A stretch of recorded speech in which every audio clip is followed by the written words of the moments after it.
ఈరోజు ఉల్లగడ్డతో ఒక రెసిపీ చేయాలనుకుంటున్నాను. అందరికీ తెలిసిందే అయ్యుండొచ్చు. కానీ ఆనియన్స్ని ఇలా బాగా సన్నగా తరిగి పక్కన పెట్టుకొని, పచ్చిమిరపకాయలు, అల్లం కొంచెం ఎక్కువ వేయాలి. తెరమాత పెట్టుకొని ఈ ఆనియన్స్ని వాడ్చాలి.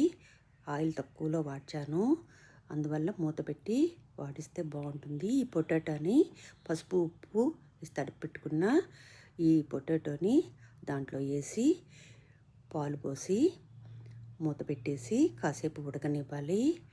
ఉడికిన తర్వాత ఒకసారి తీసి కలిపెట్టి మళ్ళీ ఒకసారి ఇంకొక గ్లాస్ పాలు పోసి ఉడకబెట్టి తింటే చాలా బాగుంటుంది. ఇది దోశలోకి, మసాలా దోశ, పూరి ఉల్లగడ్డలోకి, అన్నంలోకి చాలా బాగుంటుంది.